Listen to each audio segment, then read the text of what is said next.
Monsteriana, Monsteriano, bienvenido a Cosas de Monstruos, el programa en que te enseñamos a sobrevivir a las amenazas más terroríficas, las criaturas gigantes. Que hoy con un programa muy especial, ya que vamos a hablar de una criatura, de un proyecto que no ha existido al final. Así que para esto contamos con un equipo de lujo formado por Octavio López. Hola, buenas, ¿qué tal? También tenemos a Adrián Roldán. Hola, ¿qué tal? Buenas. Y yo que soy Josan. Así que, bueno, Octavio, no sé, es que empieza el programa en condiciones. Empieza Cosas de Monstruos. Muy bien, pues hoy realmente como vamos a asistir casi a un cuentacuentos de Octavio que nos va a explicar toda una historia ahí. Vamos a dejar que Adrián nos diga las formas de contacto. Así que, pues, Adrián, cuéntanoslas. Muy bien, pues las formas de contacto son de forma física, de manera tántrica también. No, lo siento, tenía que hacerlo. No, las De manera formas de contacto son tántricamente también. Las formas de contacto son en Facebook, Twitch, Instagram y YouTube como Cosas de Monstruos y en Twitter como @monsterianos.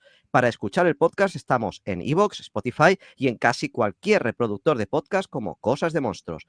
Además, también tenemos el grupo de Telegram Kaiju Club, donde estamos los miembros del podcast y oyentes para hablar de monstruos gigantes, tokusatsu y lo que surja. Pues nada, así ya vamos a empezar con el programa que pues la gente la ha visto por el título porque hoy toca hablar de el Godzilla de Fred Decker. Y claro, que esto ya es un momento de, claro, lo vemos y ¿esto qué es? ¿Este quién es? Yo esta película no la he visto. Yo estoy esperando que nos llegue el comentario en YouTube de, oye, ¿dónde la puedo descargar? Que no la encuentro en DVD-RIP o algo así. Es una rareza súper cósmica. Sí, esto sí. Sí. Claro, porque es uno de estos proyectos malditos de Hollywood, de estas películas que entran en desarrollo, se hace el guión, llegan a storyboard, pero de pronto no se solidifican, no se quedan ahí como proyectos de, sí, está esto, pues eso también le ha pasado a Godzilla, en Estados Unidos mínimo un par de veces. Claro, y esta es una de ellas, pero claro, yo quería empezar diciendo, vale, el Godzilla de Fred Decker. Esto no es decir, si tú dices, no, vamos a hablar del Dune de Jodorowsky. Vale, la gente más o menos, Jodorowsky es un nombre que suena, que la gente le suena, aunque no sepa quién es. Pero claro, Fred Decker, ¿este quién es? Este que ha hecho, no es un nombre tan conocido.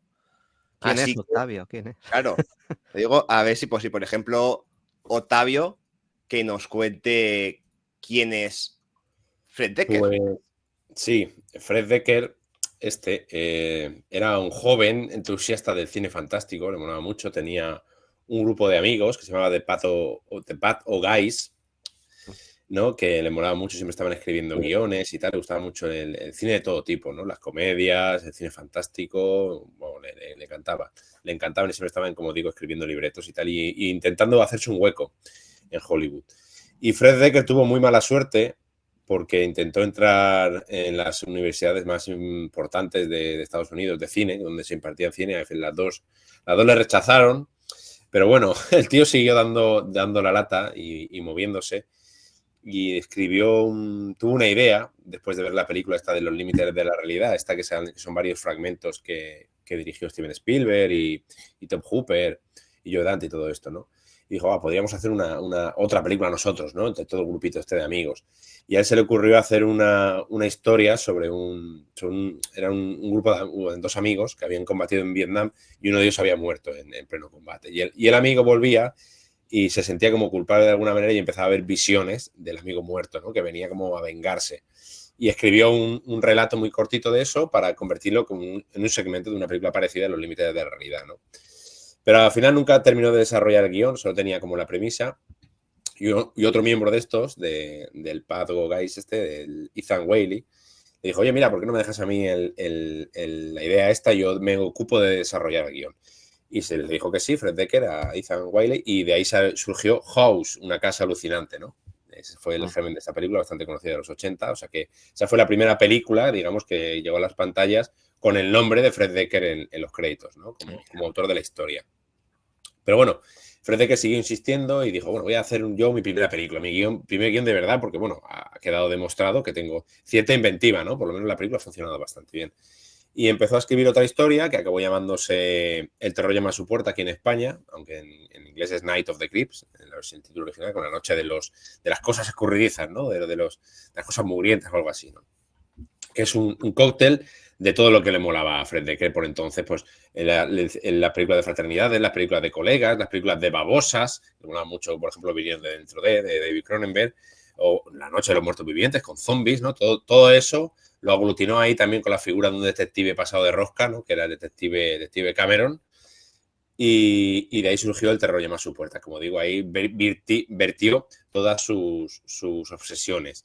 Y también es una de las características así más llamativas que tiene la película, es que todos los personajes protagonistas tienen nombres de directores de cine fantástico, ¿no? De Carpenter, Hooper, Cameron, sin ir más lejos, ¿no? Por James Cameron. ¿Y tú no sabrás de algún sitio, es decir, yo que sé, algo para encontrar información del terror llama a su puerta, Octavio? Sí. ¿No habrá, Pues, algún libro o algo así? está en el horno está cociéndose un libro fantástico llamado, como pones aquí en la imagen, El terror llama a su puerta, una historia de fraternidades extraterrestres y muertos vivientes, coescrito con el gran Javier Moragón, con el que escribimos ya Bienvenidos a Noche de Miedo, y pues versa sobre la génesis y repercusión menguada que tuvo esta película, ¿no? El terror llama a su puerta. Y precisamente para este libro fue donde quise hacer una especie de recapitulación de todos los trabajos de Fred Dekker, es el penúltimo capítulo, y ahí me puse a estudiar el Godzilla de Fred Dekker, ¿no? Y me flipó lo que encontré sobre el proyecto, que ahora hablaremos enseguida, y por eso te propuse hacer este programa, ¿no? Porque me parece muy, muy seductor, ¿no? Bueno, pues El terror llama a su puerta. Dime. Te hayas comentado de poner a los personajes nombres de gente que él admira. Es algo muy curioso porque a mí me hace gracia durante la película, ¿no? Porque Carpenter, no sé quién, señor Hooper, el detective. Ay, no me acuerdo, el detective tal. Digo, hostia, tanto rato ahí con apellidos que te suenan o con nombres que tal. Y hostia, digo, que al final a la película tampoco le afecta, si no lo entiendes no pasa nada, pero es un guiño cómplice que mola mucho realmente. Sí, es como que te sientes en terreno confortable, ¿no? Como diciendo, este tío es de los míos, ¿no? Porque enseguida, pues eso, reconoces que si Dante, que si Raimi. Y dices, este tío controla lo mismo que yo, ¿no? O le mola o le parece sugerente lo mismo que yo. Además que luego, cuando hace alguna escena, dices, ¿esta escena será referencia a esta otra película? Y el punto apete, señor Raimi, y dices, vale, sí, lo es. Él acaba de el nombre de él. Sí, es eso. Y demuestra también que está muy cultivado, ¿no? Fred Dekker, que lo que hace, lo hace a sabiendas de lo que está haciendo y en muchos casos anticipándose en tono a cosas que vendrían mucho después, ¿no? El terror llama a su puerta, como digo, fue bastante fracaso comercial, no triunfó mucho, el culto le ha venido con el tiempo después de estar en los videoclubs y tal. Y su segunda película fue Una pandilla alucinante, que le pasó incluso peor. O sea, Una pandilla alucinante es una película muy, muy divertida sobre todo un anticipo de Stranger Things. Son 4 o 5 chavales que tienen un club para enfrentarse a los monstruos clásicos de la Universal, solo que por problemas de derechos pues no eran tal cual, pero una aproximación bastante fiel, ¿no? Con sus pequeñas libertades. La película yo no la había visto hasta hace relativamente poco y la verdad es que me entusiasmó. Es una de esas pelis que tienen ahí la magia de los 80 grabada a fuego y está muy guay. Y es no curioso, es tan... perdona, es curioso, una pandilla alucinante con el paso de los años ha cogido mucho culto y es curioso, ¿no? Porque si fracasó, es una película que fracasó, claro, en el momento de su estreno. Sí, le pasó un poco igual que Terror llama a su puerta. O sea, las dos se estrenaron y nadie les hizo ni puto caso, hablando mal y pronto, ¿no? Y luego con el paso del tiempo la gente fue viéndolas y decía, ostras, esto está francamente bien, está A muy mí, chulo, ¿no? yo es una película que no he visto, que decir, pero he escuchado hablar muy bien de ella y pensaba que, digo, esto sería un éxito de los 80. Y me dices, no, fue un fracaso rotundo. Digo, hostia. Digo, pues todo, es decir, la memoria actual no habla de ella como si fuera un fracaso realmente. Sí, porque como nosotros hemos vivido ya la poscarrera, ¿no? La carrera posterior que tuvo la peli ya en los videoclubs. O sea, ya a nivel de taquilla fue un fracaso, pero en los videoclubs ya encontró su público, ¿no? Entonces, mucha gente en España, en Estados Unidos, la recuerda con cariño y es bastante conocida, ¿no? Entonces, sí que tiene esa, que es como una de las pequeñas joyas de los 80 y mucho más conocida que El terror llama a su puerta, por ejemplo, ¿no? Pero en realidad fue un fracaso absoluto y, de hecho, estaba preparando Fred Dekker otro guión para una tercera película sobre Johnny Quest, la serie de animación esta de los años 60. Y a pesar de que tenía firmado el contrato, cuando se estrenó Una pandilla alucinante, que iba a ser con la misma productora, de repente el contrato desapareció. Y no hizo la película nunca, ¿no? Escribió el guión, como le pasó con la de Godzilla, entre comillas, y la película no se hizo nunca. Luego el hombre estuvo por ahí buscando un poco de refugio en la televisión, se metió en la serie de Historias de la Cripta, que le dieron ahí una buena oportunidad de Robert Zemeckis, y escribió, creo que eran 5 episodios, y dirigió uno de ellos. Y ahí se codeó con los grandes, ¿no? Con Richard Donner, con Spielberg, sin ir más lejos, y la verdad es que algunos de sus capítulos, ya digo, están muy chulos. Y luego digamos que le llegó su gran oportunidad, por así decirlo, que luego resultó ser un arma de doble filo, pero vamos, un hacha como una casa de grande, ¿no? Que fue el coescribir o el refinar el guión y dirigir Robocop 3, ¿vale? Y llegó en un momento que los de Orion Tan arma de doble filo. Tan arma Sí, de doble sí. filo. Llegó en un momento que los de Orion Pictures querían rebajar el tono de Robocop, ¿no? Querían hacerlo para los niños. Ya habían hecho la serie de animación también y estaban los juguetes. Decían, no, Robocop vamos a hacerlo, vamos a domesticarlo, ¿no? Y Robocop es una cosa que si ya es difícil copiar ese tono que tenía en la primera, que en la segunda no lo consiguieron, ¿no? La segunda por momentos es mucho más cómica y por momentos es mucho más gore y más hardcore que la 1, ¿no? No tiene ese equilibrio tan bueno que le digo por el joven. Pues claro, hacerlo ya, sacarlo de ahí y convertirlo en una película para todos los públicos, pues fue el fracaso absoluto, el tortazo que se pegó Fred Dekker en el mundo del cine, hasta el punto que, dicho por él, le mató su carrera. O sea, ya no... Lo enterraron en un foso, metafóricamente hablando, a Fred Dekker, y ya no volvió a dirigir nada más. Se acabó, ya no... La carrera de cine de Fred Dekker, y estamos hablando de 93, ¿no? Estamos hablando de 93, y ya no volvió a dirigir nada más. Y siguió trabajando y escribiendo guiones, pero siempre en una zona muy, muy apartada, por así decirlo, ¿no? Del mainstream. Y luego lo más reciente que consiguió sacar a la luz fue la película esta de Predator, la del 2018, que coescribió con su amigo Shane Black, con el que había escrito también, por ejemplo, Una pandilla alucinante, que también fue bastante fracaso, entre comillas, sobre todo para el fandom, ¿no? Que la recibimos, entre ellos me incluyo, con cierto escepticismo por el tono jocoso y desmitificador que tenía la película. Y dije, pero madre mía, que han hecho aquí una comedia con Depredador, porque la película tiene momentos que, si no sabes de qué va, te choca mucho, ¿no? Ahora la he visto una segunda vez y digamos que quizá era porque iba más preparado de lo que iba a ver y ya no me ha chocado tanto. Y sabiendo que lo que hemos dicho, ¿no? Que el terror llama a su puerta y una pandilla alucinante, con el paso del tiempo demostraron sus virtudes y que la gente de alguna manera no estaba preparada para lo que iba a ver, quizás me ha dado por pensar que con Predator, esta de 2018, pase algo parecido en el futuro, ¿no? Porque la película, como digo, es una gamberrada, la de 2018. Y bueno, eso es una carrera... Pero yo con ese Predator creo que va a pasar más bien como con Robocop 3 y se va a quedar ahí más bien olvidada, porque decir, con lo que hay antes de Predator, que es un poco la gente más científica, y lo que está haciendo ahora Dan Trachtenberg, creo que esta se va a quedar ahí olvidada por ese tono de ahí. Sí. Se va a quedar en tierra de nadie, ¿no? Sí. Un poquito. Sí, puede ser. Y bueno, eso a grandes rasgos, escribió, ya digo, muchos guiones que no llegaron a ninguna parte, otros guiones así también bastante divertidos o ideas que acabaron escribiendo otras personas, como por ejemplo Agente Juvenil, que no conocía yo la película esta, con el Richard Grieco y la verdad es que, bueno, a Dekker le entusiasma 007, ¿no? Y la película esta Agente Juvenil es una versión, como dice su nombre, ¿no? Jovial de un tipo, un chaval de instituto que confunden con un agente de servicio secreto y vive una serie de aventuras que está...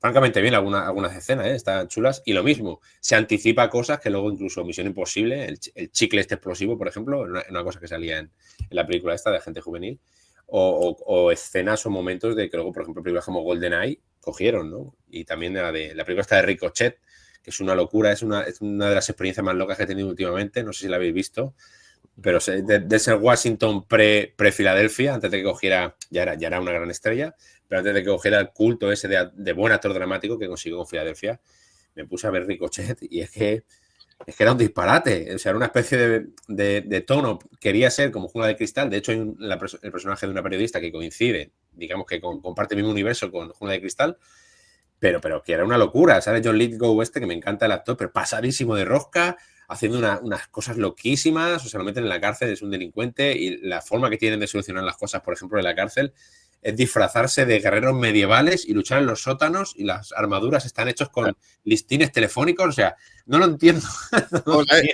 Ojo, me la estás vendiendo bastante. Hay que verla para creerla. Y al final, ocurre en una torre de telecomunicaciones que está relampagueando, lloviendo, y digo, ostras, esto es el final, y no solo el final, que ocurren muchas cosas parecidas.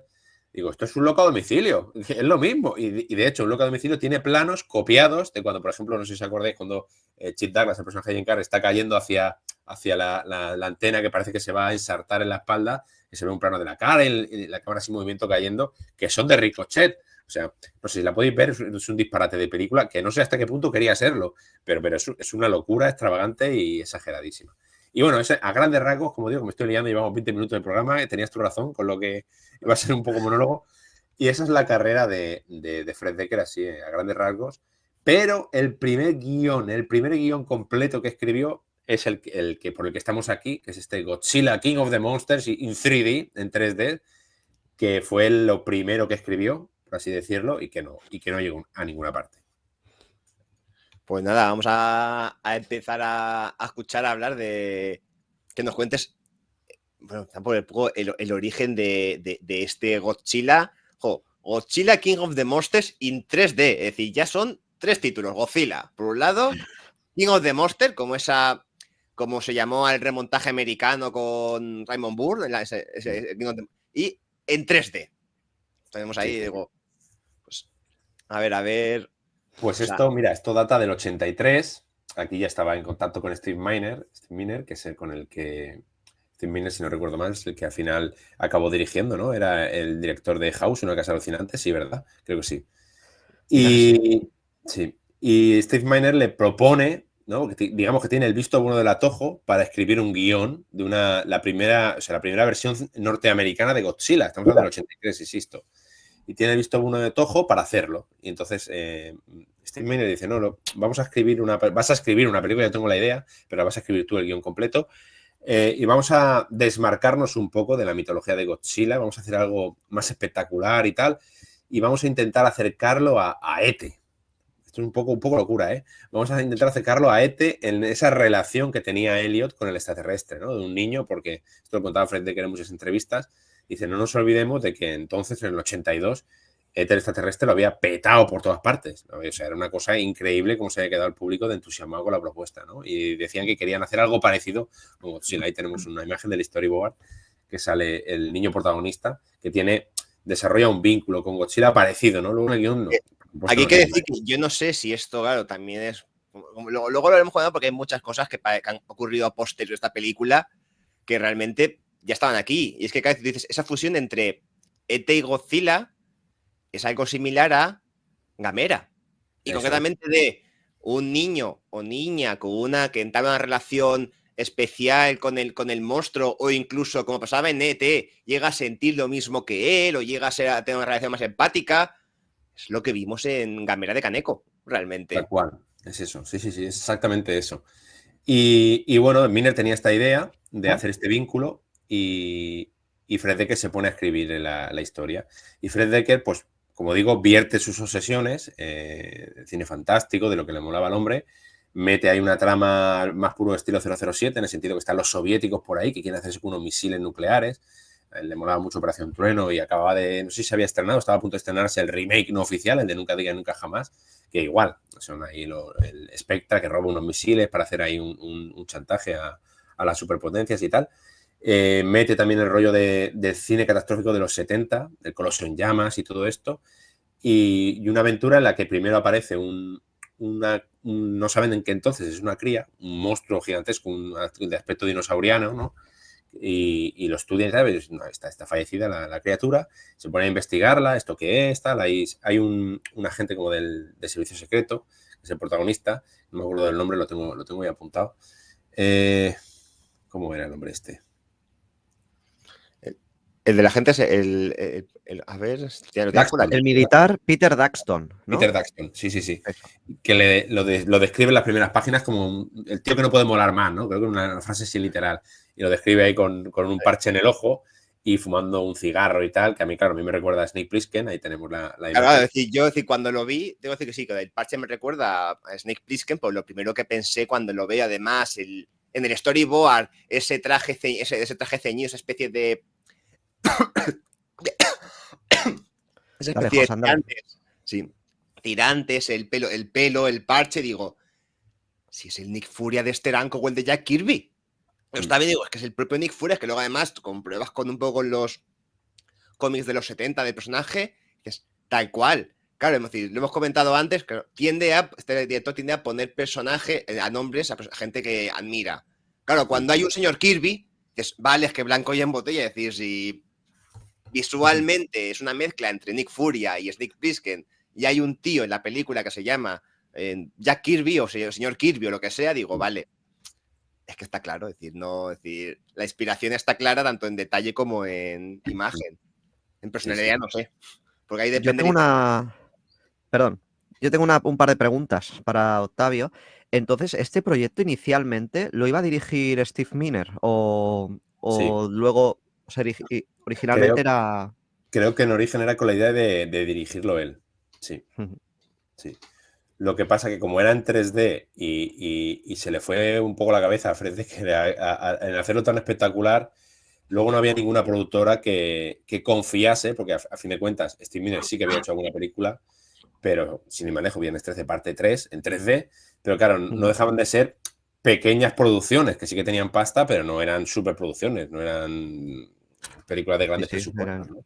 Entonces, las garantías de éxito no eran muy seductoras para ninguna productora y nadie invirtió en la propuesta y se quedó en dique seco, entre comillas, porque como vamos a desgranar, hay un montón de cosas que luego se heredaron, copiaron, no sé, se sacaron de aquí del texto este. Y bueno, Yo lo que has dicho...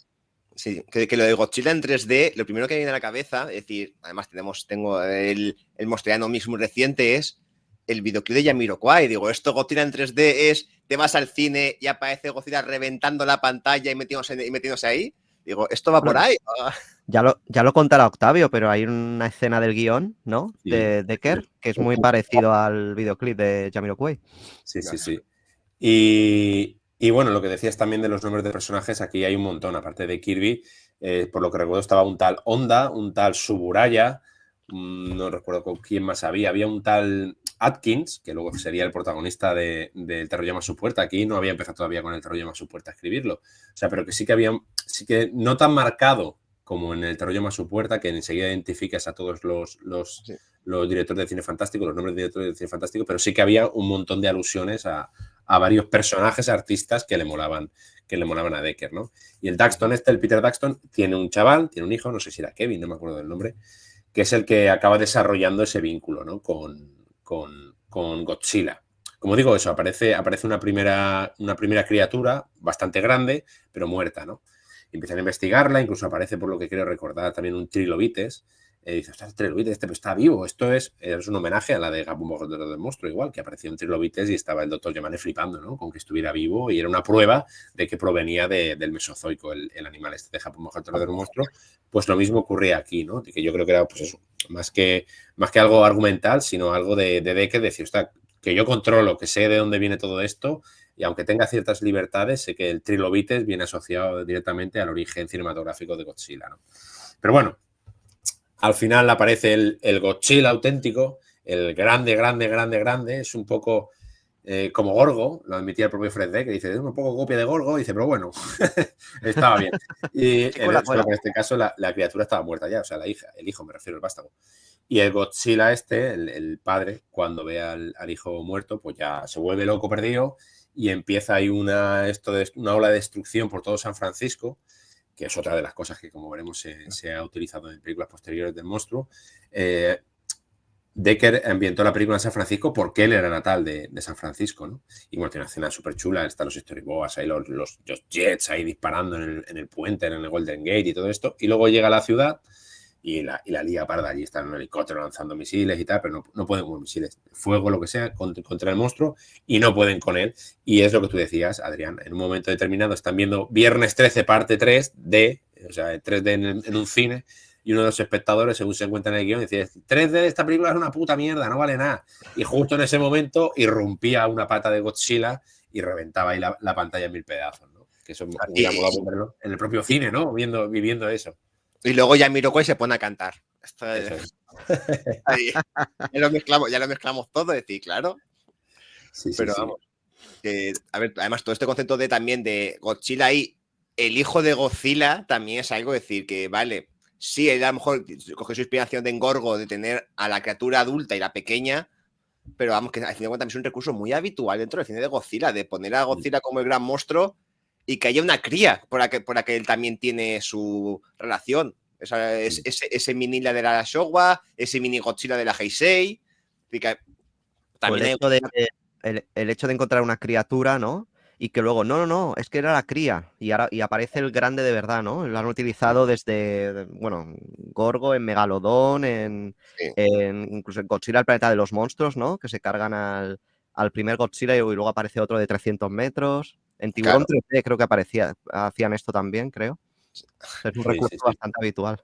Y luego este guión iba para el 80 y qué, para el 80 y poco, ¿no? 83. Claro, y que de esa trama de Guerra Fría, de de Estados Unidos, la Unión Soviética, que luego Godzilla 84 también tendría. Sí, de hecho, en IMDb aparece una cosa un poco curiosa en Return of Godzilla y Godzilla 85, la americanización que hicieron luego los americanos de la película del 84, aparece acreditado Fred Dekker como autor de la historia. Y yo me quedé, digo, bueno, entonces, ¿hasta qué punto esto es oficial de que usurparon las ideas de Dekker para la peli y tal? Le pregunté al propio Fred Dekker y me dijo, mira, no tengo ni idea de por qué aparece mi nombre ahí. Y dice, imagino que Steve Miner le vendió al final el guión a Toho y a lo mejor, pero estaba especulando el propio Dekker, a lo mejor por contratos legales o lo que sea, tienen que poner eso. Aunque luego no sea de todo así, que no hayan cogido, pero como que si sirvieron un poco de guión, estaban obligados. Y dice, pero vamos, que no lo sé. Y también puede ser que en IMDb esté mal la información, que ocurre a veces, ¿no? Sí, bueno, ya lo comprobamos en el otro programa del compositor, de Toshiyuki Watanabe. Sí. Aunque en este caso yo creo que sí que más que nada sería eso, una especie de cláusula legal, aunque comparten un montón de cosas. Cláusula legal de que estarían obligados a referenciar el guión este de Dekker. Y bueno, al final del guión aparece el enemigo, el Khrushchev, que se llamaba un ruso, ¿no? Y que ha secuestrado al niño del protagonista y quiere que a cambio que le den unos misiles o mata al chiquillo, ¿no? Y bueno, hay una pelea ahí a bordo del helicóptero en el que el malo acaba cayendo en una escena que me hubiera encantado ver, que me recordó un poco la de Katakiri, del Godzilla 2000.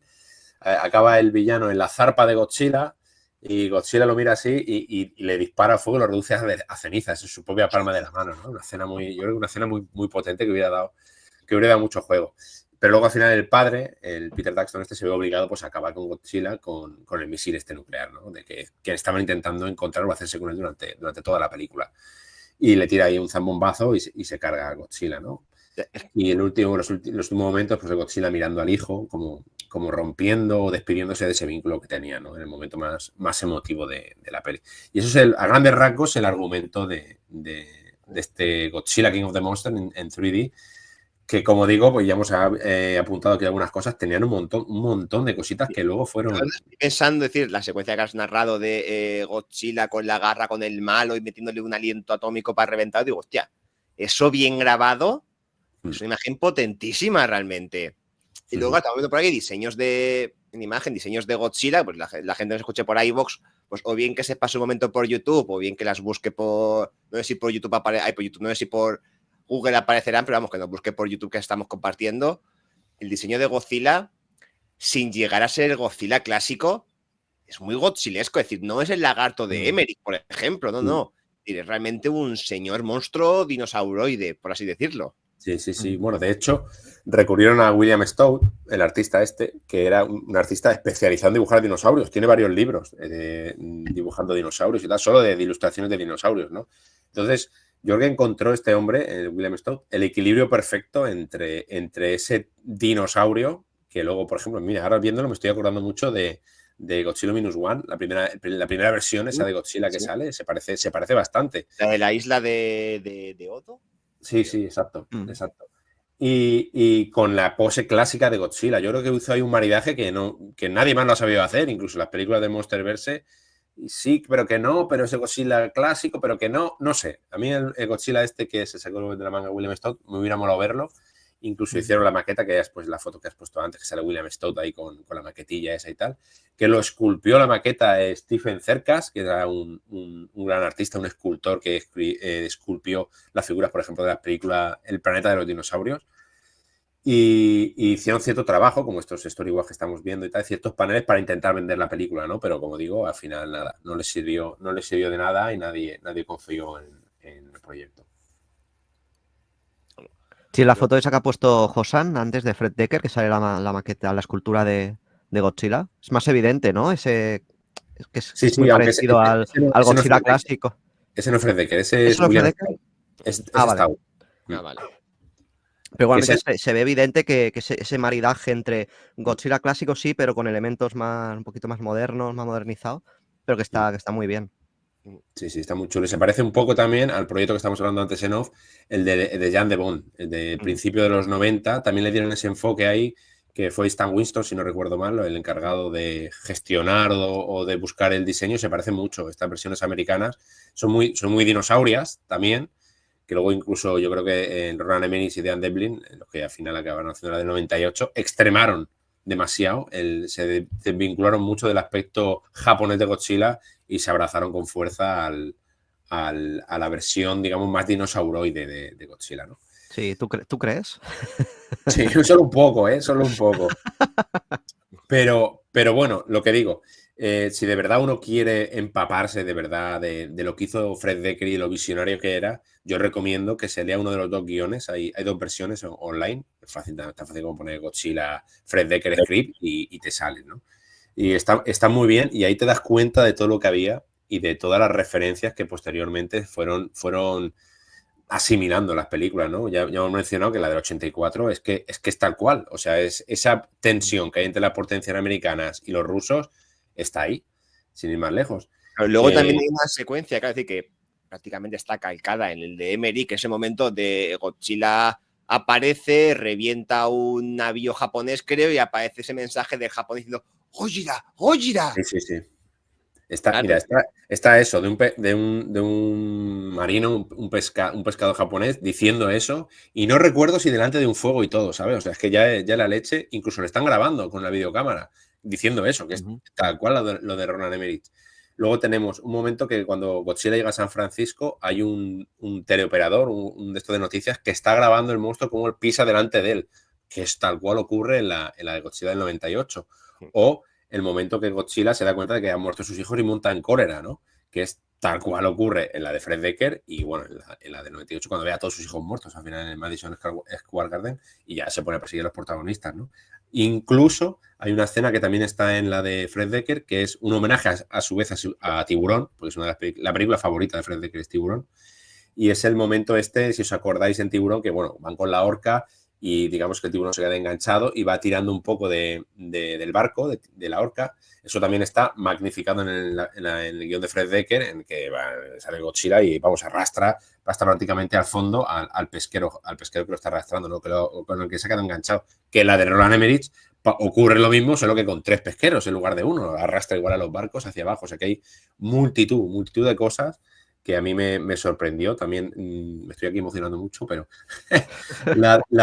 incluso la de Gareth Edwards, hay muchos también paralelismos. Ya hemos dicho lo del puente del Golden Gate. Es que es alucinante. O sea, te pones a leer el guión de Fred Decker y la sensación de caos que hay es igual que la que vimos luego en la de Gareth Edwards.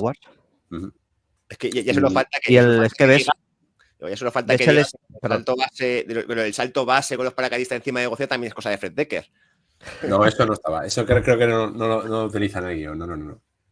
Pero ves el storyboard que hemos visto antes de Godzilla con el puente del Golden Gate al su lado y es súper similar a la de Gareth Edwards cuando llega a San Francisco.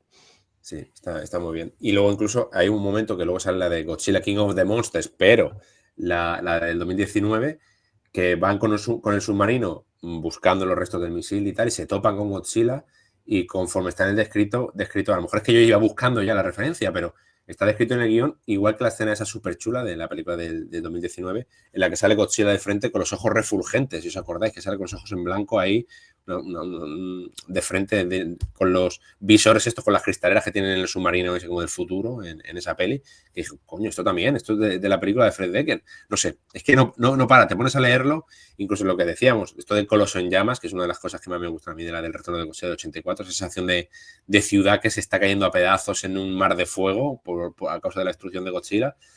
También está en esto de Fred Decker, cuando ya lo que decimos, cuando Godzilla se vuelve loco y arrambla con todo lo que encuentra en San Francisco, se ven un montón de situaciones como esa, ¿no? De gente en rascacielos que quiere bajar, los bomberos por ahí como pueden, que es otra de las cosas de Gareth Edwards, ¿no? De que vemos a los equipos de emergencia involucrándose en las catástrofes que hasta el momento no se había visto mucho en el cine, ¿no? No sé, a mí me parece prodigioso el nivel de, como digo, de cosas, de elementos, de situaciones que luego fueron tomando nota al resto de películas que se hizo del monstruo. Lo que está claro es que el acto final de esta película tenía que haber sido espectacular, que si la batalla de Godzilla contra los aviones, contra el helicóptero, que si el Golden Gate, el niño por ahí sufriendo por algún lado con que una gandaña Godzilla, el momento que comentas tú de reventar al villano con un aliento atómico, digo, tenía que haber sido potentísimo. Mi duda es, claro, es respecto al primer y segundo acto de la película, porque lo quería contar como si fuera una peli, un rollo ET, con la comedia de Fred Decker, digo, a ver por ahí cómo hubiera funcionado, porque también una comedia de un niño que está entrelazado con Godzilla, es decir... El tío se maneja muy bien con involucrando niños en la narración, sobre todo en una pandilla alucinante donde más se ve.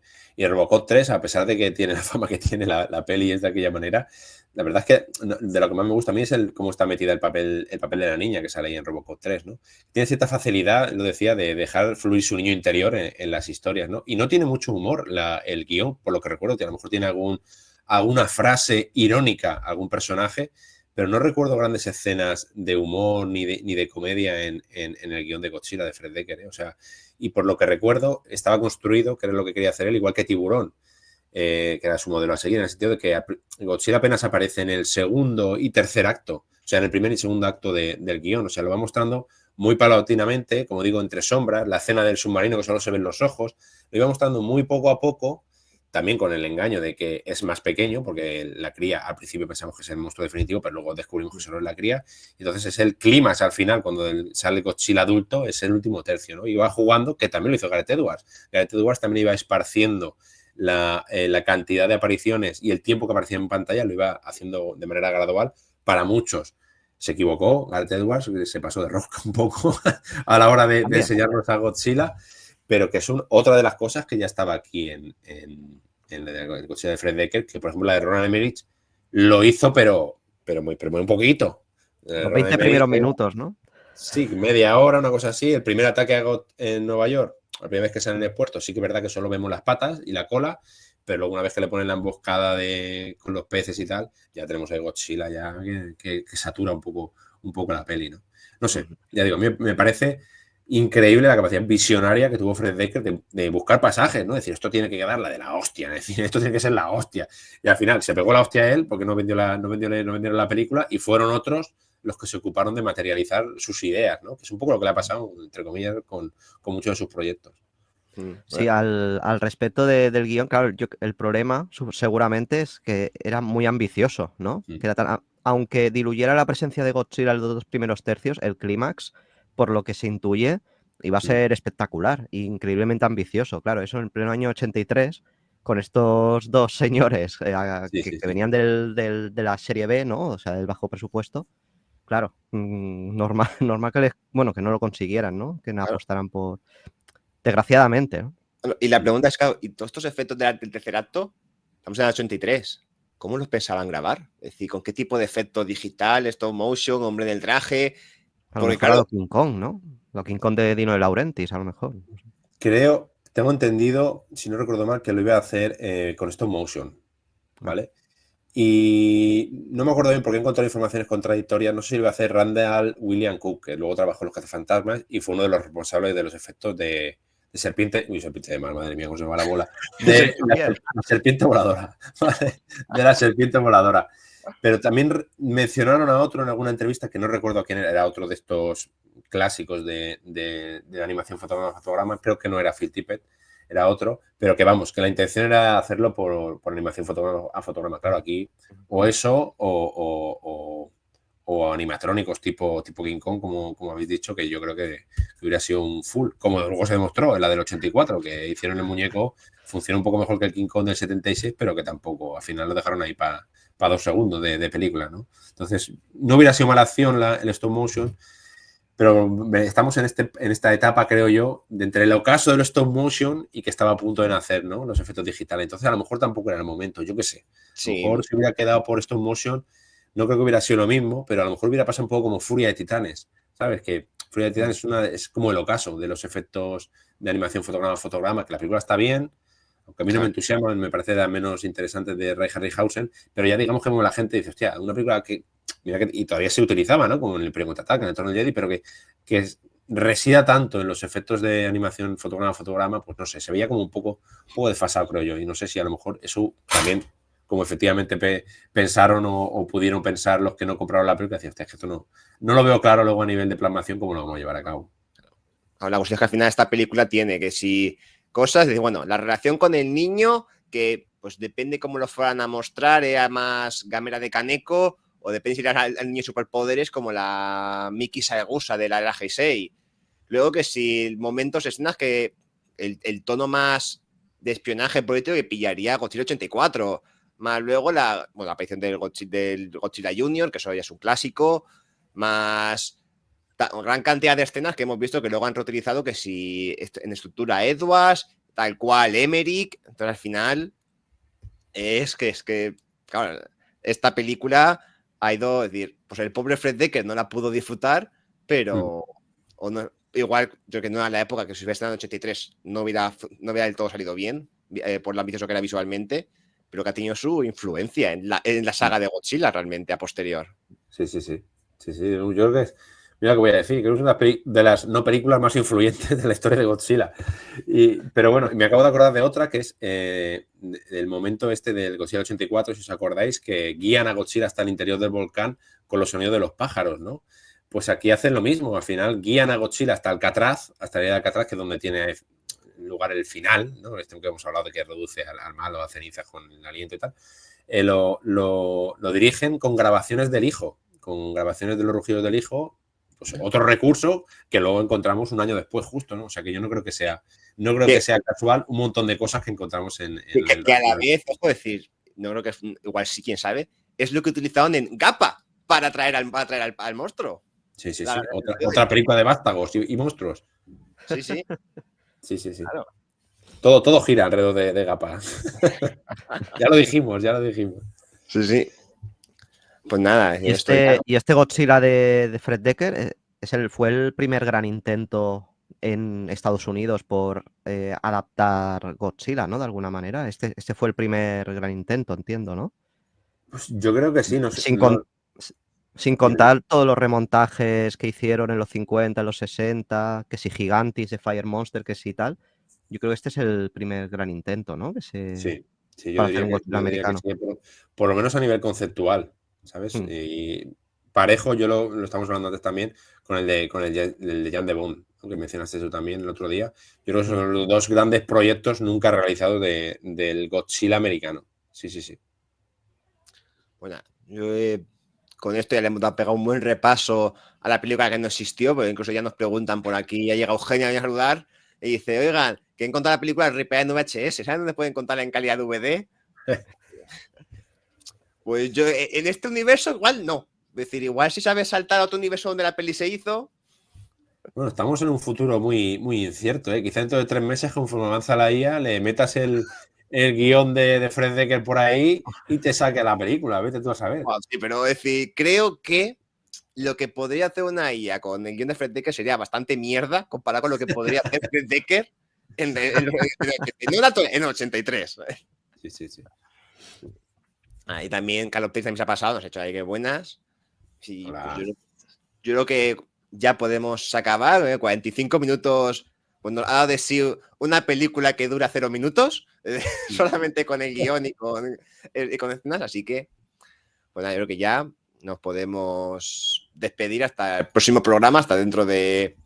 Pues bueno, el programa este se publica el de aquí, pues hasta dentro de 15 días después que saldrá el siguiente. Nosotros no sé cuándo grabaremos, pero ya buscaremos hueco.